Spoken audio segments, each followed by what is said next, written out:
Сайн сайхан өдрийн мэнд хүргье та бүхэндээ. Хажууд байгаа хүнлүүгээ хараад Иесус танд үнэхээр их хайртай шүү гэж хэлэхгүй юу?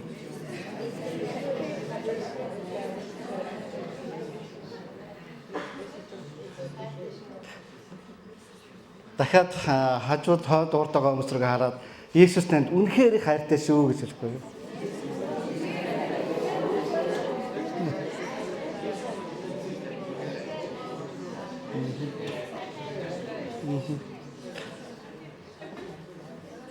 Дахиад бас би нэг хажууд руу хараад нэгнтэйгээ мэдлээд Иесус танд үнэхээр их хайртай шүү гэж хэлэхгүй юу?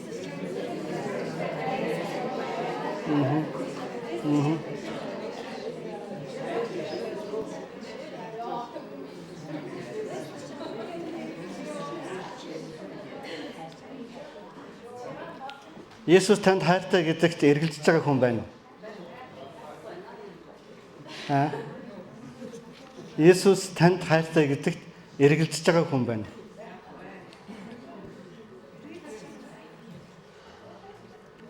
Иесус танд үнэхээр их хайртай гэдэгт эргэлзэж байгаа хүн байна.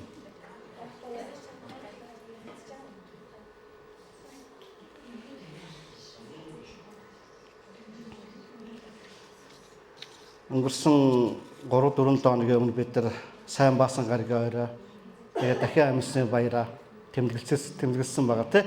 Эзнийхээ өхлийг сананд орсон. Бид нар ямар үнээр, ямар үн цэнээр аврагдсанаа, ямар их хайраар олдсноо ингээд дүгнсэн.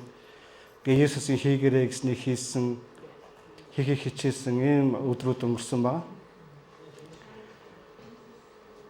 Тэгээд маш олон зүйл үргэлж одоо би ганцхан номлодог үг хичээл заадаг учраас биш. Ингээ Иесусийн тухай бодохдоо, Иесусийн хийснийг бодохдоо, Библийг уншихдаа, түүний амьдрал түүхийг санахдаа үргэлжид ингээ нэг юм өдөөгдөж идэг. Үргэлж ингээ нэг юм жанжин шугамаа алдахгүй байхад өөрийгөө чиглүүлэх ёстой. Энэ нь болохоор зэрэг Иесус надад хайртай гэдэг тэр жанжин шугам. Дараагийнх нь маш том, энэс өмнө нь байх ёстой бүр нэг жанжин шугам нь юу гэхээр зэрэг би Иесусыг хайрладаг гэдэг энэ зүйл. Нэг удаа би Иесусийн өмнө залбираад бас чуулганыхаа өмнө бас гэмшилтэйгээр залбирчсанаа санаж байна. Би Иесус хайртай гэдэг залбирал хийхэ болцсон байна лээ. Иесусээ би танд хайртай гэд итгэлийнхээ олон жилийн өмнө итгэдэг анхан уюудууд энэ үгийг хэлэх дуртай, ингэж залбирах дуртай. Иесусээ би танд хайртай гэж. Тэгээд энэ залбирлыг хийхгүй болохоор зэрэг Иесус надад хайртай болов гэдэг бодлуудаар заримдаа дүүрхэн олонтой болцсон.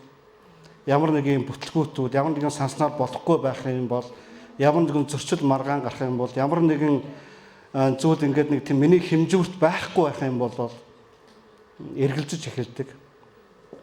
Яагаад болохгүй юм? Иесус надад үнэхээр хайртай юм болов уу гэж боддог. Өнөөдөр нэм гарагийн цуглаанд хүрэлцэн ирсэн бүх хүмүүсийг би яг энэ жанжин шугам руу, яг энэ цэглэл рүү Иесус надад үнэхээр хайртай юу? Эсвэл би Иесусыг үнэхээр хайрладаг уу? Тэгээд би та нараас дахиад 3 удаа асууя. Та Иесусыг эднээс илүү хайрладаг уу? Та 90 тойронд байгаа хүмүүс рүүгээ хардаа. Та Иесусыг эднээс илүү хайрладаг уу?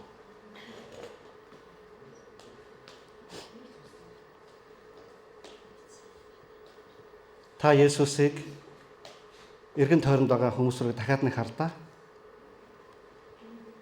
Энэ хүмүүсээс илүү Иесусыг хайрладаг уу? Эзэн минь та үгээ хэлээч, айлдаач гэж залбирч байна. Таны үг биднийг заахад, зэмлэхэд, чиглүүлэхэд зүвт байдал руу удирдахад өгөгддөг. Таны үг таны амьсгалснаар бичигдсэн билээ эзэн. Таны ариун сүнсээр бичигдсэн, ариун сүнсээр хөлгөгдсөн хүмүүсээр бичигдсэн билээ. Өнөөдөр таны үг бидэнд байгаад үнэхээр талархаж байна. Маш их баярлалаа. Бид таны үггүйгээр алхмуудаа төсөөлж чадахгүй, амьдралдаа төсөөлж чадахгүй тийм байдалд хүрсэн байна. ийм байгаадаа бас талархаж байна гэсэн. Өнөөдөр бид яг таны үгээрээс яг анх удаа сонсож байгаа юм шиг, анх удаа яг ингээд нэг зуурж байгаа юм шиг, ингээд ишил авч байгаа юм шиг, тийм итгэлийг, тийм ишилтийг, тийм ухаарлыг, тийм нээлттэй сэтгэлийг өгөөч гэж залбирч байна. Яг одоо дассан номлол, дассан сургаал, дассан хүлээн авалт биш. Яг одоо үнэхээр сэргэг байдлыг эзэн та бидэнд өгөөч. Ийм үг байдг юм уу? Ийм үг байсан юм уу? Ийм байдг юм уу? Ингэж болох юм уу гэдэг тэр итгэлийг та бидэнд өгөөч. Энэ сэргийг байдлыг та энэ газар сэргийж өгөөч. Их эзэн минь таны үнээс бид нар хүлээж авахыг хүсэж байна. Та үгээ айлдаарай. Ариун сүнсээ бидэнд илчилж өгөөрэй, бидэнд зааж өгөөрэй, ухаард өгөөрэй гэж залбирч байна. Зөв дүгнэлтийг өгөөрэй, зүрх сэтгэлийг мань дэнсэлж өгөөрэй гэж залбирч байна их эзэн. Юуг буруу бодож байгааг, юуг буруу төсөөлж байгааг, юу буруу хийж байгааг, юуг буруу итгэж байгааг та бидэнд өөрийн үгээр залруулж өгөөрэй гэж залбирч байна гэсэн. Баярлалаа Иесус. Их эзэн таньда талархан Иесусийн нэрээр залбирч байна. Амен. Иесусийн дагалдагч Петрийг өнөөдрийнхөө одоо гол сургаалын гол хүнээр гол дагалдагчаар одоо жишнэ. За Петр гэж ямар хүн байлаа? Эргээд хэдүүлээ Петрийг жоохон төсөөлөд уншсныхаа дагуу жоохон харцгаая. Петрийн өмнөх нэр нь болохоор зэрэг хэн байлаа? Симон гэж байсан тий. За дараа нь Петр гэдэг нэртэй болсон. За тэгээд Үүс номдэр болон заримдаа Ич Паулын загтлууд дээр Кеп гэдэг нэрээр ингээ явдаг. Одоо энэ Библиэлд энэ гурван нэрээр танигдсан ийм хүн байгаа. За Петр болохоор зэрэг тухайн 1-р зуунийхаа үед Иесусыг амьдарч явах үед ямар хүн байсан бэ гэхээр зэрэг загсчин хүн байсан тий. За тэгэд Андрей гэдэг дүүтэй байсан. За тэгээд тухайн үедээ бас нэг эрдэм боловсралгүй одоо тийм үеийн одоо жоохон тийм бүдүүлэг одоо тийм одоо хүн байсан. За өөр одоо Петрийг таньж байгаа юм юу вэ нэ? За их ам хурдан түргэнтэй хурдан ингээ бодлогогүй ярьдаг. Одоо ингээд ийм амалдаг, тунхагладаг одоо тийм хүн байсан тий. Тэгэл Иесусыг одоо ингээд би одоо ингээд тий өөхөх болноо. Тэгээд энэ нь ингээ эснээс юм аа ингээд өөрийнхөө өвглийн тухай зөвгнөж ярьж явах үед ихтэй тийм юм байж болохгүй шүү тий. Би бол гэхдээ нэр тантай хамт үгсэн сэгсэн ч хамт байна гэжсэн тэр нөхөр байгаа тий. Тэгээд яг тийм үе ирэхэд урвсан байгаа. За юм байсан. За өөр тэгээд бас маш их хурдан бас гимшиж чадсан тий. Маш их тийм ухаарч чадсан тийм хүн байсан. За дараа нь болохоор зэрэг одоо завнаас гараад усан дээгүүр алхсан хүн бол Петр байгаа тий. Иесусээ намайг одоо энэ дээгүүр яв гэж тушаагаач гээл ингэсэн одоо ингээд дагалдагчдынхаа ер нь хамгийн түрүүнд явж байдаг тий. Тэгээд Иесусыг хамгийн ойрхон 3 шав Петр, Иохан, Яаков гэдэг энэ 3 шавын нэг нь байсан тий. Тэгээд хамт ингээд уулын орой дээр ягаад Авраам, Мосе, Илиятай уулзаад тэгээд бас тэнд нэг л ингээд сэтгэл нь хөдлөө тий. Бис энэ 3 цаас цацар барьж игэн сүм барьж игэн гэдэг ингээд тонхоглож исэн одоо ийм хүн байгаа тий. Тэгээд нөгөө Ромын цэргүүд одоо Иесусыг барих гээд ирэхэд илд ингээд дадаагаад боолын чихийг засч авчиж исэн одоо ийм нөхөр байгаа. За өөр Петр Иесусыг одоо яг ингээд хамт амьдсан, хамт даагсан, яг Иесусийн хийжсэн бүх гайхамшгуудыг нүдэрээ үзэж гэрчилсэн хүн байгаа. Хоёрдугаар Петр 1-р бүлэг дээр хэлсэн байгаа тий. Би ингээд ямар нэг үлгэр домгуудын тухай та нарт бичээгүй маа тий. Аман яриануудыг бичиг. Би ингээд нүдэрээ үзсэн хүн байгаа би байхгүй юу гэж хагаад захлаа бичиж байгаа. Тийм хүн байгаа. Тэгэхээр зэрэг тэр Иесустэй хамт явж исэн тэр одоо Яриан охин өвхлөөс захин амьдуулахад хамт байсан. Хадам ээж нь ингээд халуун нь буугаад шууд ингээд босоод ингээд ажил үйлчлэж эхлэхийг харсан тийм үү. Өөр одоо Тэгээд одоо өгсөн хүмүүсийг амьдуулж хахад өстэй хүмүүсийг эдгэж хахад хамт байсан. Гэх юмсэн энэ олон түүх ингээ Петртэй хамт ингээ бичигдсэн. Одоо Есүсийн амьдрал түүхийг ярих юм бол 12 дагагдагчийг ярих юм бол 12 дагагдагч дундаас бид нар Петрийн амьдрал түүхийг харах юм бол үнэхээр сонирхолтой тийм хүн байгаа. За тэгээд Есүс загламаа дээр суудагдаад нас орсон. За тэгээд дахин одоо амьсны тухайн эмэгтэйчүүдээ сонсоод ингээд тэр эмэгтэйчүүдийн яриа нь ингээд тийм солиотой юм шиг сонсогдчихсэн эдгээр одоо ямар солиотой юм яриад байна гэд. Тэгээд хамгийн түрүүнд ингээд тэр одоо бушруу гүйжсэн хүн бол ингээд Петр байна За тэгээд дараа нь Есүсийг нас орсны дараа одоо за одоо явъя загсаа бэрий гэж буцаад нэг хэвийн амьдрал руугаа орж исэн нөхөр болоод хэн байгаа? Петр байгаа За өөр Петртэй холбоотой ямар зүйлсүүд байна вэ? Үйлс номон дээр Пентекостийн өдөр ариун сүнс тэднэр дээр буух үед ариун сүнсээр дүүрээд зоригдсон тэр хэдэн мянган хүний өмнө босож зогсоод номлосон хүн бол Петр байгаа.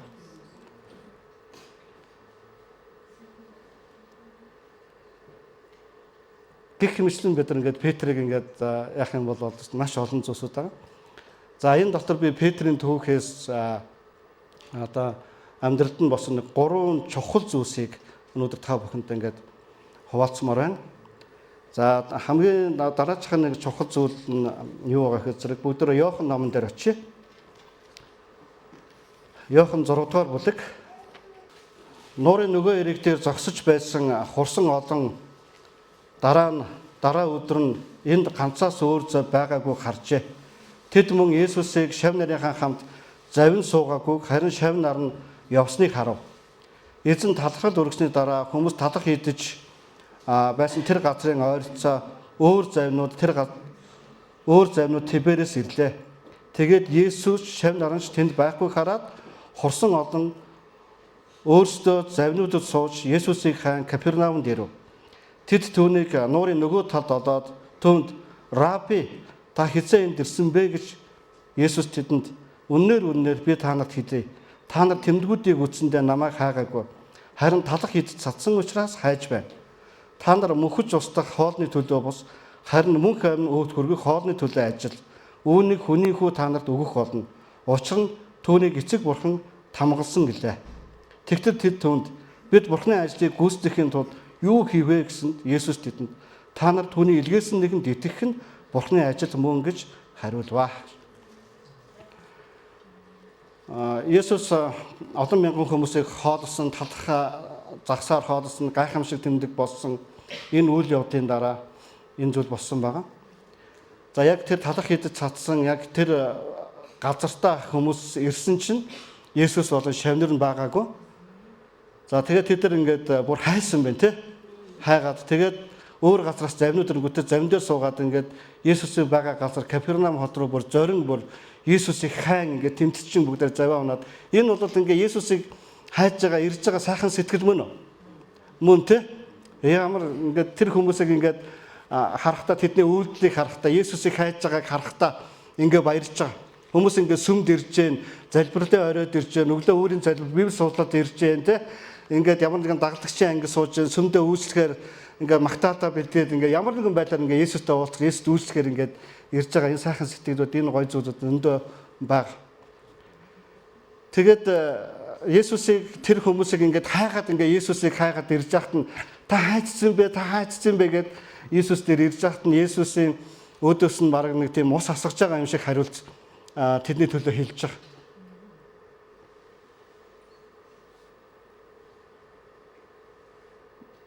Тэгээд та нар үнэндээ шал өөр шалтгаанаар намайг хайж байгаа штэ гэж.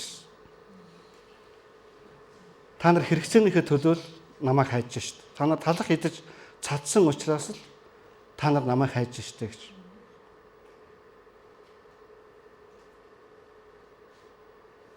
Талах идэж цадсан учраас л та нар намайг хайж штэ гэж. Библиэлд энэ талах гэдэг үг ерөнхийдөө бидний бүх амьдралын бүх хэрэгцээг төлөөлдөг үг.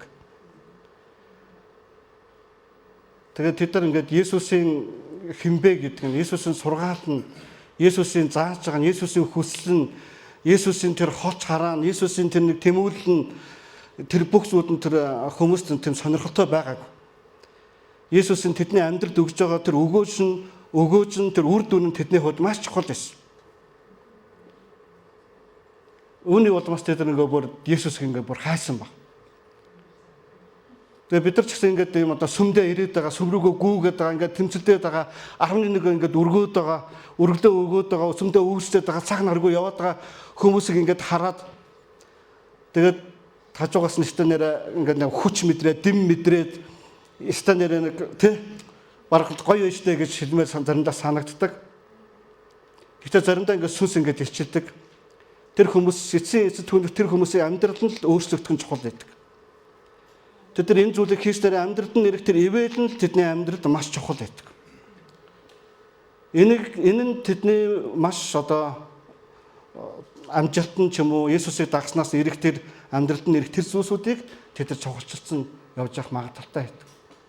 Үүнийг ганцхан одоо таньж мэдэх боломжтой нэг нь хэн бэ гэхээр зэрэг Есүс Христ. Тэгээд тэр олон хүмүүс Есүсийг дагаад завинд суугаад өөрсдөө зориулт гаргаад тэгээд тэд нар эрсдэл гаргаад тэгээд тэд нар Есүс ирж байна. Тэгээд Есүс системээр намайг олон хүн дагж байна.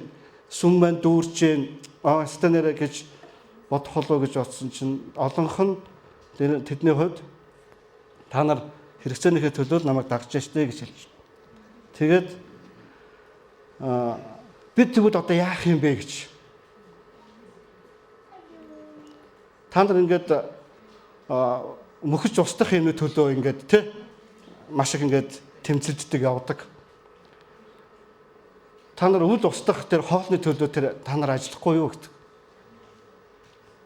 За тэгвэл бид нар ажлыг бид нар юу хийх ёстой юм бэ гэж. Ажлыг хийгээд үгүй. Тэгээ бас сонин хариулт байгаа. Юу гэж хариулсан бэ гэхээр та нар түүний илгээсэн нэгэнд итгэх нь л Бурхны ажил юм аа гэж.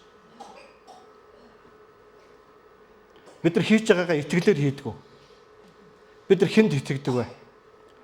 Бурханд итгэдэг үү? Бид нар хийж байгаа бүх зүйл маань итгэлээр хийгддэг үү?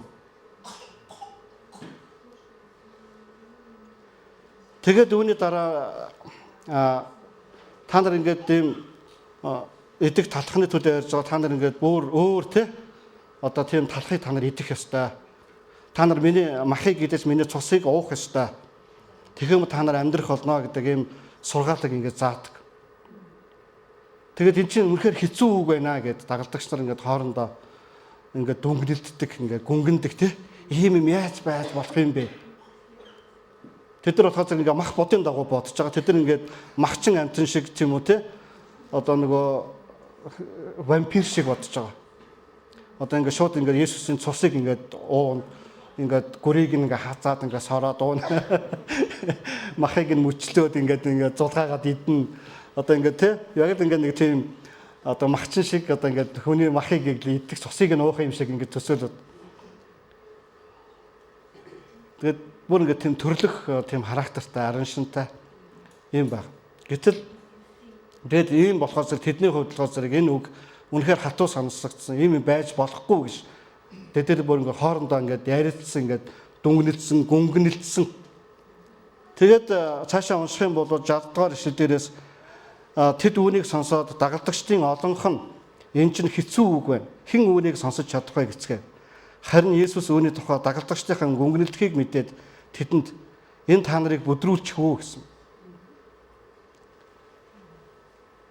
Хэрвээ хүний хүү өмнө нь байсан газар өөдөө дээш гарахыг харвал та нар яах вэ? Ам өгдгөн сүнс мах бол ашиггүй юм. Ам өгдгөн сүнс мах бол ашиггүй юм. Миний та нарт хэлсэн үгс бол сүнс ба ам билээ. Харин та нарын зарим ч итгэхгүй гэв. Учир нь хэн итгэхгүй болон хэн түүнийг барьж өгөхийг Есүс анханасаа мэдэж байсан юм. Есүс тиймээс би та нарт энэ эцгээс түнд өгдөггүй бол хэн ч над руу ирж чадахгүй гэж хэлсэн хэмээн айлтлаа. Үүнээс болж түүний дагалдагчнаас олноороо буцаж цаашид түүнтэй хамт явсангүй гэж. За ингээд нэг завин дээр суугаад ингээд Есүсийг өхөн хатан хайгаад тэмцэлдээд тэр Есүсээ таа чинь хаачиж байгаа гэдэг ингээд очисон хүмүүс хэсэг хугацааны дараа яг тэр сургаал сонсны дараа зөрчилдөөд уур нүрээд дүнгэнэлдээд гүнгэнэлдээд тэ хоорондоо бавар бовор юмнууд ингээд ярилцаад тэгээд эн чинь үнэхээр хэцүү үг байна. Ийм юм яаж байж болох юм? Тэгээд тэдний хувьд бол яасан бэ гэхээр зэрэг буцсан гэж. Есүсийг дагахаасаа болоод буцсан гэж.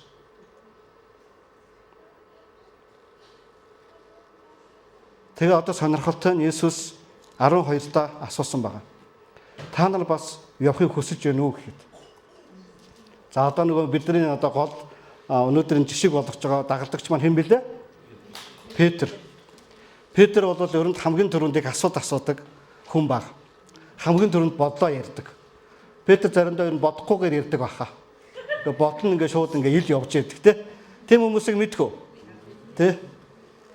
Ингээ шууд ингээд бодлоо ингээд үгээр нь ингээд гарч идэг. Ингээд энэ дотор ингээд нягталдаггүй. Гэхдээ энэ удаа тэр ингээд хамгийн түрүүнд дугарч байгаа. Хамгийн түрүүнд Есүст хариулж байгаа. Гэхдээ ямар хариулт өгснийг нь та нар хардаа. Симон Петр түнд эзэн бид хэн рүү явах юм бэ гэж. Мөнх амийн үгс танд байна. Та бол Бурхны ариун нэгэн мөн гэдэгт бид итгэсэн. Мөн таньч мэдсэн гэсэн Есүс тэдэнд би та нарыг 12 ангич сонгосон биш үү. Гэтэл та нарын нэгэнд диавол байна гэлээ. Есүс Искариотын Симоны хүү Юдасыг хэлжээ. Тэр 12-ын нэг бөгөөд Есүсийг барьж өгөх гэж байна. Гэхдээ энэ бол ингээд нөгөө бүр хожимд бичигдэж байгаа зүйл шүү дээ. Яг тэгж хэлж байхад одоо тэнтэй байгаа дагалдагч нар ингээд бүгдээрээ Юдасыг мэдчихсэн юм бас биш байхгүй тий.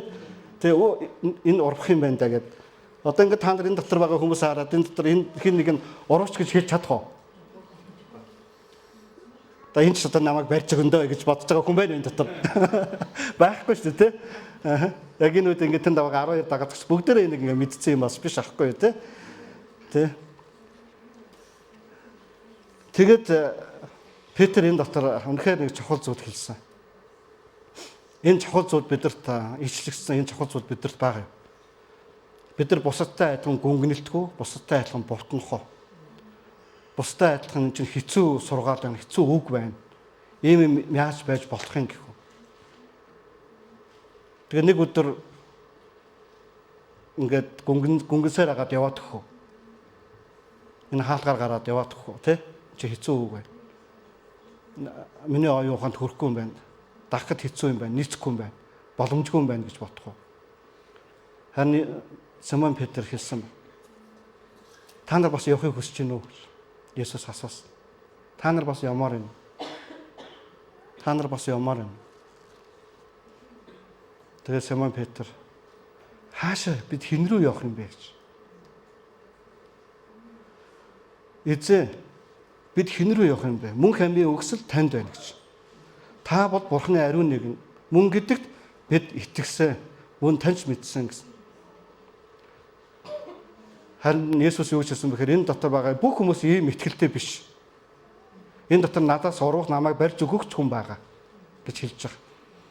Бүх хүмүүс итгэлтэй биш. Харин бид нар яг энэ Симон Петрт ичлэгдсэн шиг, Симон Петр мэддэг шиг тэр зууралт хаашаач явахгүй. Есүс эзэн танд мөнх амийн үгсэн шүү дээ. Энд л мөнх амийн үгсэн шүү дээ. Нөгөө хүмүүс нөгөө үгийг хатуу гэж бодсон. Ойлгомжгүй, дахад хэцүү, хүлээж авахд хэцүү гэж бодсон. Харин Симон Петр юу гэсэн бэ? Мөнх амийн үгс танд л байна шүү дээ. Бид хаашаа явах юм? Та бол Бурхны ариун нэгэн гэдэгт би итгэсэн шүү дээ гэж хэлж байгаа. Бид нар яг энэ итгэл, яг энэ зурагт бидний дотор ингээд хөдлөжгүй байх шүү дээ. Энэ нь таны амьдралд орж ирж байгаа тэр ивэлээс шалтгааллахгүй. Амьдрал чинь болж байгаа юмнуудаас өөрөөсөө шалтгааллахгүй. Ерөөсөө шалтгааллахгүй. Энүүгээр ингэж жишиж ингэж боддог тийм нөгөө нэг би нөгөө нэг бас олон удаа заадаг тий. Одоо бид нар ингээд нэг юм талахтаа талахгүй, хувцтай хувцгүй, оронтой оронгүй байгаагаараа одоо ингээд тийм муу сүнсээр ингээд шүүгддэг, соригддаг тийм одоо итгэлийн одоо үеэс ингээд өнгөрцөн шүү дээ бид нар тий. Бид нар шал өөр сорилтон дотор амьдрах ёстой. Өнөөдөр ингээд нэг ямар талах хийж байгаадаа ингээд гомдолдог тийм итгэлийн үе одоо бидний чуулганд, бидний Христийн бие дотор бүр өнгөрөн одох ёстой. Тэгээ өнөөдөр ингээд амьдралд ирж байгаа тэр ивэлээрээ бурхан байгаа байхгүйг ингээд жишдэг тийм жишг бодлогууд, тийм итгэлийн тийм жижиг хэмжүүрүүд бидний хувьд бүр байхгүй болох ёстой. Бид нар бүр шал өөр тулаанд, өөр итгэлийн төвшөнд гарцсан тийм байж ёстой. Тийм үеих мах. Харин энэ болохоор зэрэг ингээд энэ талах идэж ууж байгаа юмтайгаа ингээд зуралдаад ингээд яваад өгч байгаа хүмүүс ингээд байгаад. Амен. За энэ бол Петрийн маш нэг юм чухал тунхаглаад эзнээс зуурж исэн зуралтынхаа нэг хэсэг нь энэ байна. За дараачихын нэг чухал зүйлээ бүгдээ Матай 16 дахь бүлэг дээрээс харъя. Матай 16.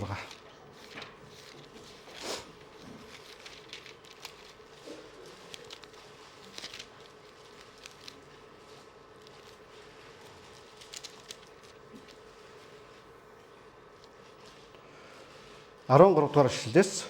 За Петрийн тунхаглал гэж байна.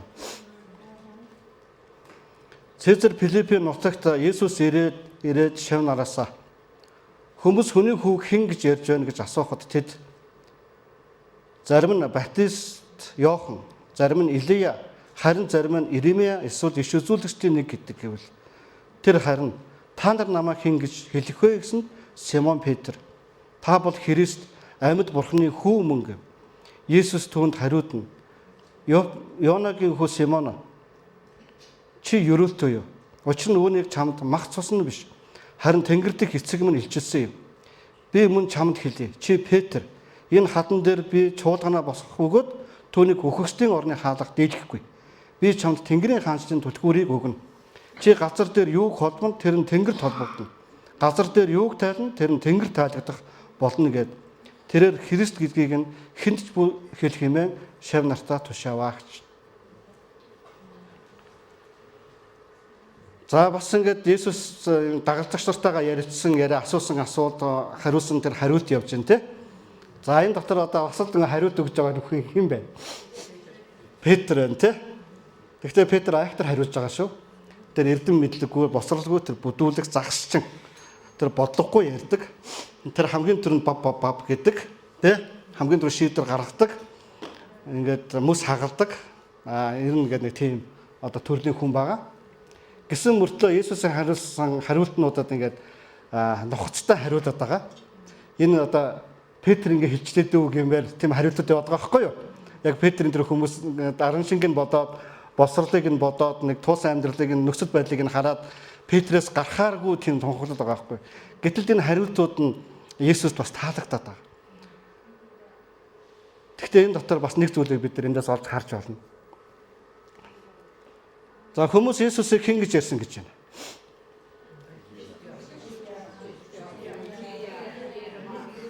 За Илия гэж ярьсан.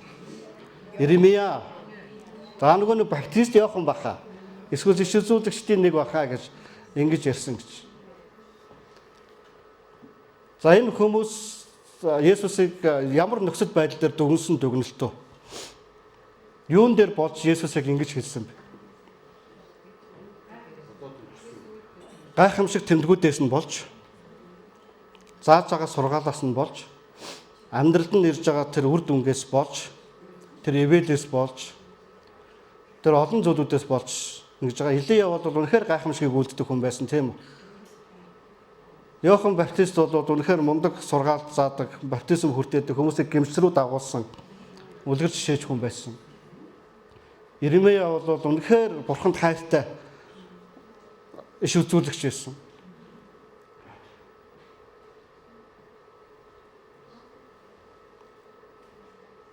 За тэгвэл та нар намайг хэн гэж хэлэх вэ гэж. Та нар намайг хэн гэж хэлэх вэ? Тэгээд Симон Петр хамгийн түрүүнд хариулж та бол за намайг дагаад хэлээрэй. Та бол Христ, амьд Бурхны хүү мөн гэв. Амен. Энэ үнэн үү? Энэ хариулт үнэн үү? Энэ хариулт эргэлзэхгүйгээр туйлын үнэн юм аа. Энэ дээр ингээд Петр зөв хариулсан болов, буруу хариулсан болов, Есүс таалагдах гэж хэлсэн болов гэсэн тийм юм ингээд энэ дээр ингээд нэг ямар нэг юм бясалгах, бодох те энийг одоо үнэн худлааг ингээд шүүх ямар ч боломжгүй төвлийн үнэн үг бол тэр бол амьд Бурхны хүү мөн юм аа. Амен. Тэгэд Есүс хэлсэн байгаа.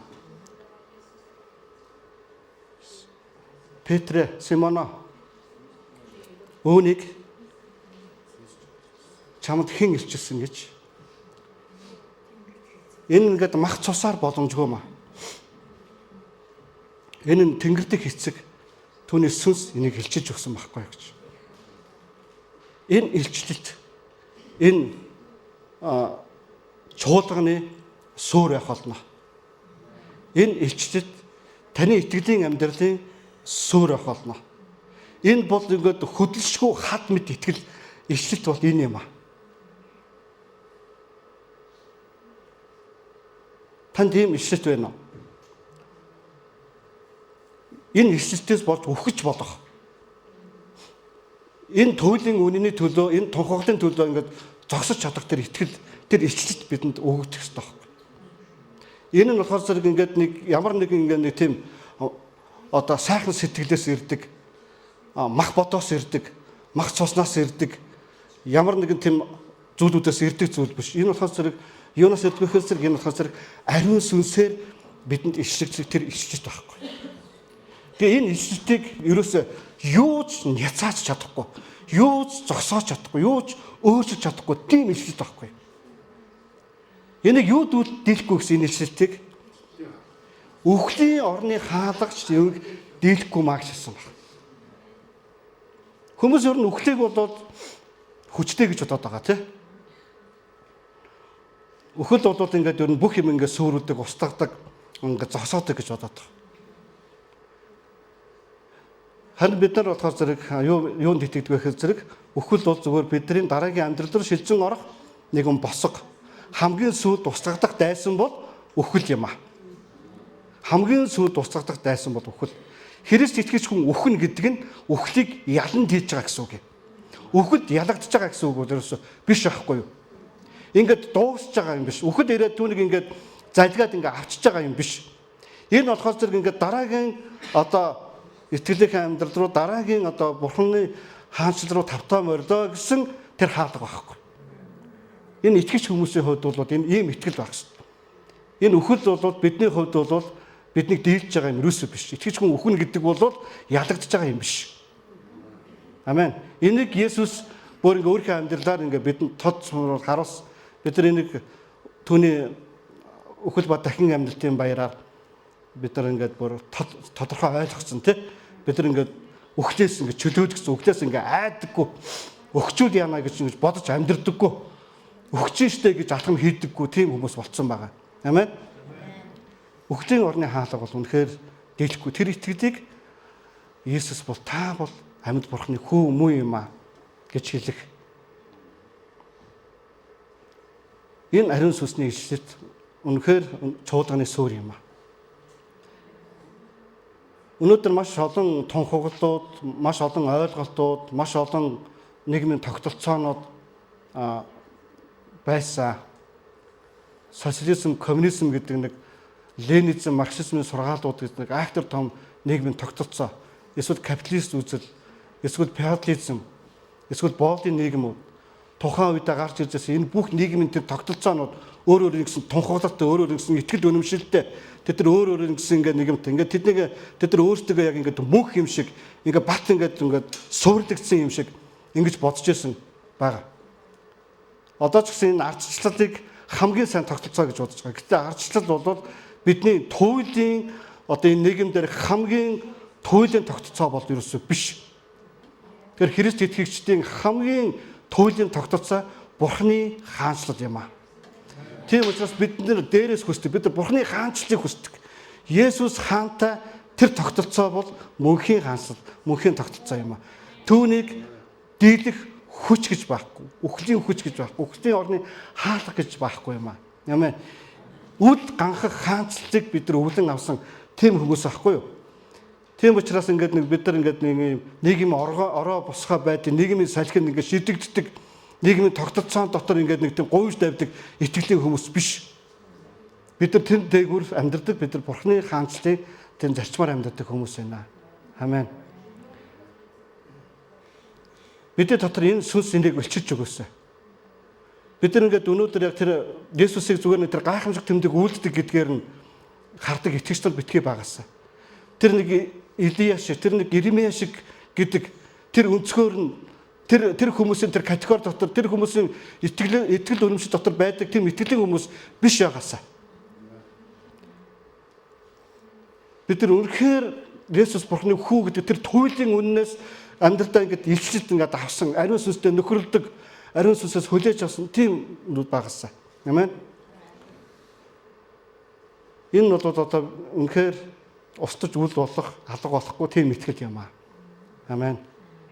Хэрэв та нөгөө нэг тодорхойлолтод суурилагдсан бол энэ нөгөө нэг элсэндээ байшингаа барьсан мөнхөн хүнтэй адилах юм аа гэж.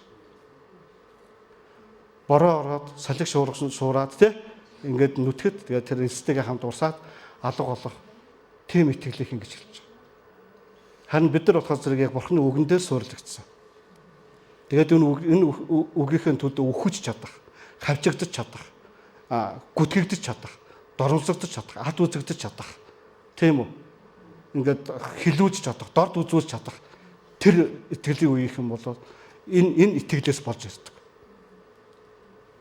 Тэгээ ийм итгэлтэй хүмүүсээс Есүс их гэдгээр ичдэггүй. Хаанч хизээж хинтээч Есүсийн хүн гэдгээр хэлж чаддаг. Энэ туйлын үнэнийг илчлэлт авсан хүмүүс бол ийм байдаг. Итгэлийн анхны жилүүдэд маань одоо ингээд энэ тэнд ах дүүстэйгээ тааралдан, найз нөхдөдтэйгээ тааралдан хаана юу хийж байна? Би Есүсийн хүн босдоо сүнд яв. Чи цалин хий тавдаг. Чи ямар хүмүүстэй ажиллаж байгаа? Би гэрман хүмүүстэй ажилладаг. Хөөхт. За чи мөнгө хийж байгаа юм даа гэдэг. Нөгөөд чи шууд яг тэр дүгнэлтээр ингээд манай чи ингээд харна.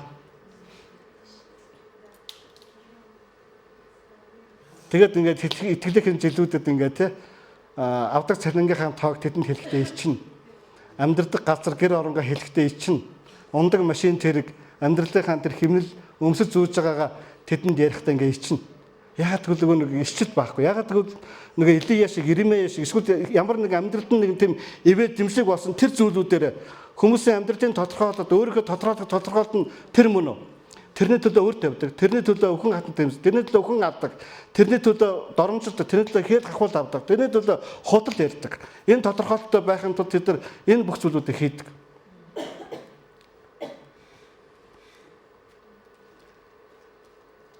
Тэгээд тэд нар надаас тэр тодорхойлолтыг Есүсийг дагдаг гэдгээрээ тэрүүгээр намайг дүгнэх гэж. Тэгээд би хэрэг тэрээр дүгнэгдүүл би шоолвол Есүсийн ядуу гуулагч чангаараа хэлвэл тэгээд би түүндээ гомдож байгаа юм, түүндээ шархалж байгаа юм бол би Есүст гомдно. Би таныг дагсан чи юм байгаа мó гэж хэлнэ.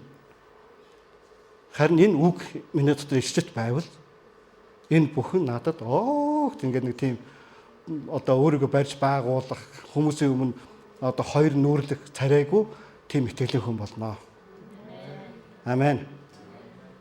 Тэгээд би үнэхээр аврагдсан би устж алга болох хоолны төлөө биш би мөнх амийн хоолны төлөө ажиллаж байгаа хүн. Амен.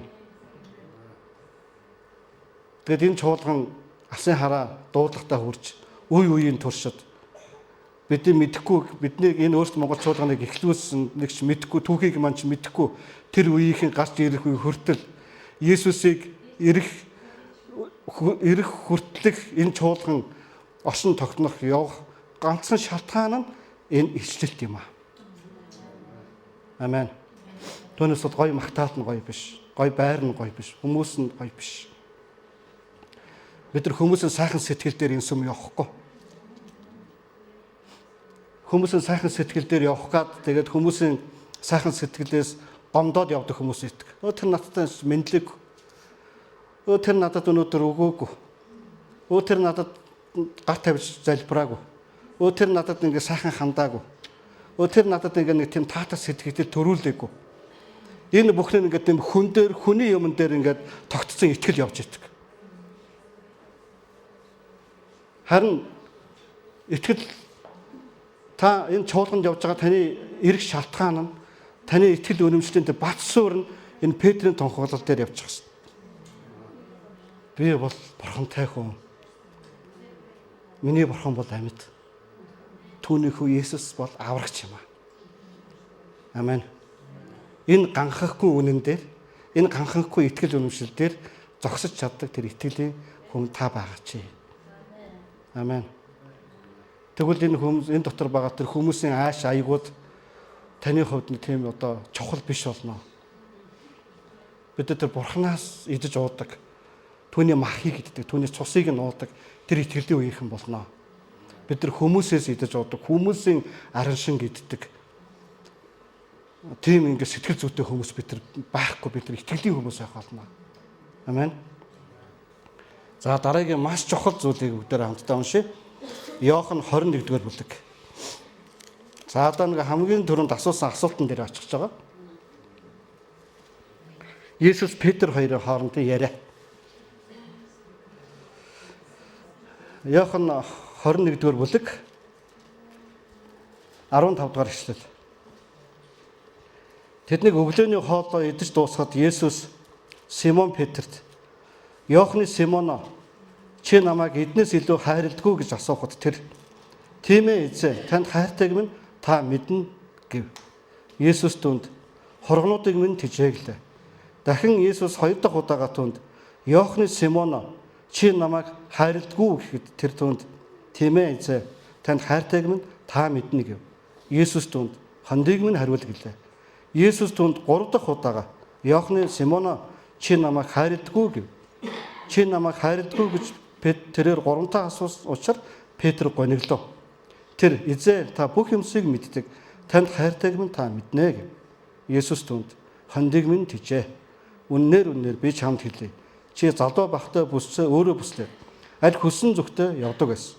Харин өтлөгтөө чи гараа сунган өөр хүн чамайг бүсэлж чиний хүсээгүй газар чамайг аваачих болно гэж айлдав. Петр ямар үхлээр Бурхныг алдаршуулахыг илэрхийлэн Есүс үүнийг хэлжээ. Ингэж айлдаад Есүс Петрт намайг даг гэлээ. Амен.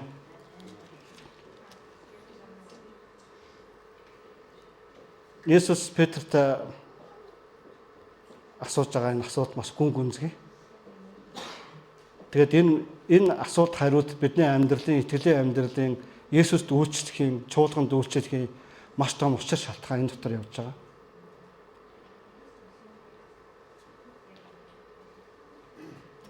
Есүс Иохны Симоно чи намайг эднээс илүү хайрладаг. Эднээс илүү хайрладаг. Би Есүсийг хайрладаг хайрын хэмжүүр хаана байгаа бол? Миний хайрын хэмжүүр би Есүсийг хайрладаг хайраа би хаанаас хэмждэг бол? Юугаар хэмждэг бол? Би Есүсийг хайрладаг хайраа заяа Есүсийг хайрладаг хайраар хэмждэг болов. Заяа Есүсийг хайрладаг хайраа хосоо Есүсийг хайрладаг хайраар хэмждэг болов. Энэ юу гэсэн үг вэ гэхээр зэрэг заяа Есүсийг ингэж хайрладаг юм. За би ингэ хайрчвал бас болох юм байна. Мөнх жаргал пастор Есүсийг ингэж хайрладаг юм байна. За би ингээд хайрлаж яваад ингээ болчих юм байна. За ер нь манай чуулган Есүсийг ер нь ингэж хайрладаг юм байна. За би яг ингээ явж байвал ер нь болох юм байна. Нэг ийм алтан дундаж нэг ийм хайр. Одоо ингээд олонний жишгээр явдаг хайр. Тэгээд өөрийгөө ингээ Есүст гаргаж байгаа тэр одоо өгж байгаа цаг үйлчлэл Есүсийн төлөө өгж байгаа тэр бүх зүйлүүдэд бүх эдгээр зүйлсүүдээр ингээ жишдэг. Тэгээд бусдаас арай илүү очих юм бол гомдолдог. Би хийгээд тахад тэр хийхгүй. Би хийгээд тахад тэр хийхгүй. Тэгээд энэ гэдэг юм олонний жишгийн хайр ингээ явж идэг. Харин Есүс юу гэж асууж байгаа гэхээр зэрэг чи эднээс илүү, бусдаас илүү чи намайг хайрладаг. Чи заяа намайг хайрлаж байгаа шиг тэрнээс илүү чи намайг хайрладаг. Чи ирээдүйн намайг хайрлаж байгаа шиг чи ирээдүйн тэр хайрлаж байгаа тэр хайраас илүү чи намайг хайрладаг. Цэцэгмаа намайг ингээ надад хайртай намайг хайрлаж байгаа. Гэхдээ чи түүний хайраас илүүгээр чи намайг хайрладаг.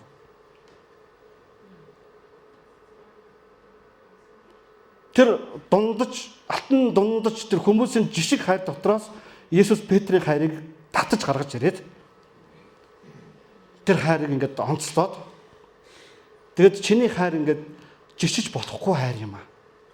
Тийм хайр байх ёстой.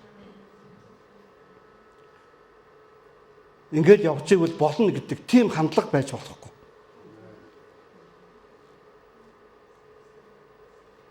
Чи намайг ингэж хайрладгүй л гэсэн үг байхгүй. Тэгээ Петр энийг ингээд нэг бас бодохгүй байна л да. Өө би танд хайртай. Бас цоглог хайрсан баг те. Та нар сургаалын ихэнд түрүү асуухад яасан. Өөртөө ингээ ханаж инээж байгаа те. Нарийн шогоо модгож байгаа хайртай гэж хэлж байгаа шүү дээ тийм үү? Гэтэл яг энэ нөхч амар нухацтай, бясалгаж бодох ёстой тийм үг. Мандах их Есүсийг ингэж хайрлаж байгаа юм байна. Тэгээ миний хайрын хэмжүүр би хинтэж энэ хайр Есүсийг хайрдаг хайраа хэмжмээргүй. Хоёрдугаар би бүр хинтэж ингэж жишгүйгээр би бүр Есүсийг хайрламаар байна. Би бүр ингэж давуулан хайрламаар байна. Заяа ингэж хайрлаж байгаа юм бол би сая ингэж хайрлана гэж ийм тийм халуун фэшн, халуун сэтгэлээр Есүсийг хайрламаар байна. Би энэ дэлхийд дээр цор ганцаараа Есүсийг хайрлаж байгаа хайрладаг тэр хүн нь баймаар байна. Амен. Тэгвэл ингээд надад ингээд бүр тийм ингээд бусдад жиших тэгээд ингээд нэг тийм гомдох ингээд нэг тэмцэлдэх зэндаахах тэр ямар сэтгэл байхгүй. Ягаад гэвэл хайрын эсрэг ямар ч хууль байхгүй. Ягаад гэвэл хайранд ямар ч буруу байхгүй. Манай хоёр пасторын сургаалыг байнга заадаг те. Тэгээд тэд ингээд тоолтол нь ингээд бүр байгаагаасаа илүү хайрлж чаддаг хүмүүс. Би бүр мөх чаргал пастораас илүү хайр. Дууя пастораас илүү би хайрладаг хүн нь баймаар. Би бүр ингээд энэ дэлхийн 7-8 тэрбум Есүсийг хайрлаж байгаа тэр хайраас илүү Есүсийг хайрламаар байна. Та нар ингэж бодож үзсэн үү? Ингэж зориулъя гэсэн тийм сэтгэл бодож үзсэн үү? Бид нар ингээд тийм олонний жишиг, олонний тийм дунджийг барьж явах дуртай тийм хүмүүс байдаг те. Бид нар ингээд нэг тийм туйлын юмд ингээд орохдоо ингээд айдаг. Ингээд туйширчвал ингээд айдаг.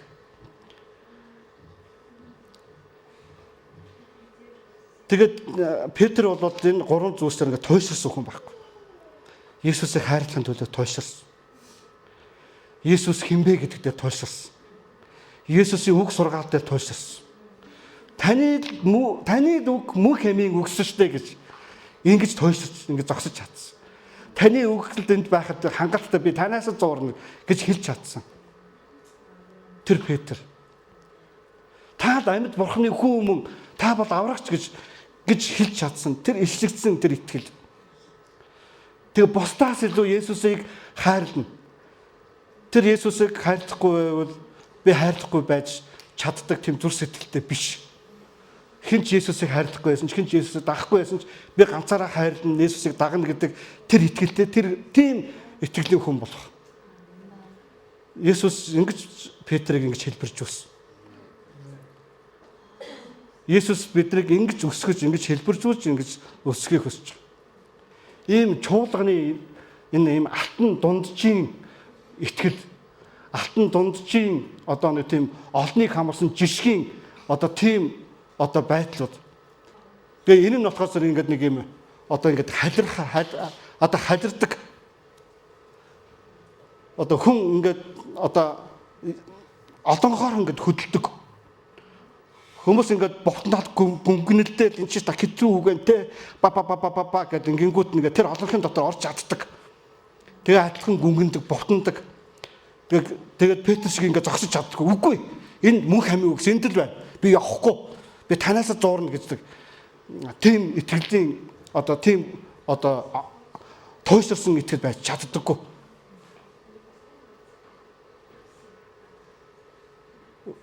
Тэгээд Есүсийн эднээс илүү чи намайг хайрлаач гэдэг тэр хүсэл дотор ингээд нийцдэг. Тийм хайраар дүүсэн итгэл. Тэгээд тэр туйлшаасан тэр ариун сүнстэй ирсэн тэр илчлэлт та амьд бурхны хүмүүн гэж өөр юутаа жишиж бодохгүй. Буддаанч нэрээ бурхан юм болов. Бөөч гайхамшиг үлддэг штэ. Буддагийн сургаал дотор ч бас зөв юм байгаа шүү гэж ингэж манардаг, ингэж одоо ингэдэг юм биш. Ингээ бүр тод Есүс бол гэрэл гэж итгэдэг тэр итгэл үнэмшил. Үхлийн орны хаалга дийлдэггүй тэр итгэл үнэмшил. Амен. Бүр ингэж энэ бол ингээ та нар миний зүрх сэтгэлийг ойлгож байгаа бах тий.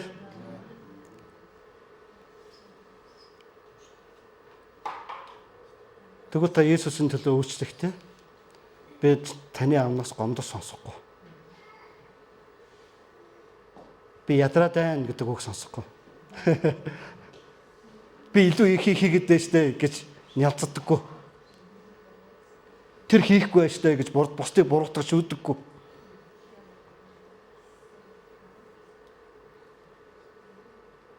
Ягаад гэвэл хайр дотроос ийм юмнууд гардаггүй байхгүй. Амен. Тэр ингээ хийдэг. Тийм итгэлийн хүн бай. Петр хэн байсан бэлээ? Зэгш шиг анхдаг. Олны дунд явж идэг. Ингээд хамгийн түрүү ингээд нэг юм дадганж идэг, юмаа ярьж идэг. Есүс түүний за сатана гэж тэр зэмлэлийг хүртэж ирсэн. Хэлүүлж ирсэн. Тэ? Чи хүний юм бол хүний юм гэж боддог чи гэж. Ингээд Петрт нэгж Есүст хэлүүлж ирсэн тэр Петр.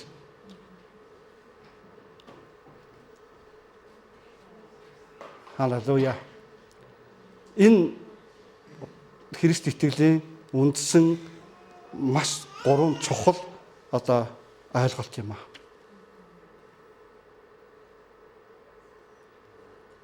Бүгд Есүсийг хайрлцгаая. Тэгвэл та ингээд бүр хайрынхаа тэр хэмжүүр дээр бүр ингээд дахиад нэмээд хэмжүүрүүд тавь. Ингээд тэ өөрөө ингээд хүрэхгүй тэр хэмжээнд Есүсийг хайрлахаар ингээд шийд. Хүн хүрдэх хэмжээнд битгий бод тэ. Тэр хэмжүүрийг ингээд давж хайрлахаар тэгээ шийд. Тэгвэл тэгээд энэ хаанчлал, тэгвэл энэ сайн мэдээ тараалт, энэ илгээлт, энэ чуулганы үйлчлэлүүд, энэ бүх зүйлүүд чинь үнэхээр хайр дотор хүнд биш байдаг юм аа. Амен. Хайр төвчээртэй, хайр ялгардаггүй, хайр муутай тоолцоо хийдэггүй, хайр нэрэнгүй ханддаг, хайр өрөвч зөөлн тийм үү? Хайрын тэр зан чанарууд бид нар дүүрэх. Энэ ингээд ариун сүнсээр бид нар хамтдаа ирэх болно. Тэгээд энэ бүх зүйлүүд мах бодоор цусаар хийгдэхгүй маа. Мах бод цус үргэлж нэг хэмжүүрт очдөг юм аа. Тулдаг. Харин сүнний сургаал дотор юу ч хэлсэн бэхээр зэрэг сүнс ам өгдгөө ч хэлсэн баг. Сүнс ам өгдгөө. Ариун сүнс бидэнд байгаа. Ингэж амьдрахад туслах, ингэж амьдрахад өдөөх, ингэж амьдрахад удирдан чиглүүлэх, манлайлах бурхан ариун сүнс бидэнтэй хамт байна. Ариун сүнс бидэнд заавал туслана. Ариун сүнс өөрөө ийм одоо туйлшилсан сүнс байхгүй юу? Тэр өөрөө бурхан байхгүй юу? Тэр бүр зөвхөн Есүсийн тухай л ярина. Тэр зөвхөн Есүсийг л гэрчлэнэ. Тэр зүгээр Есүсийг харсныг харуулсныг л ярина, хийгснийг л хийнэ. Ариун сүнс өөрөөсөө юу ч хийхгүй. Есүс бас эцгийг харуулсныг л ярьсан, хийснийг л хийсэн, эцгээсээ сонсноо л ярьсан. Тэр бас өөрөөсөө юу ч яриагүй. Тэгэхээр бид нар ингээд өөр дөрөв биш, бид нар Есүс дээр төвлөрөх нь чухал юм аа.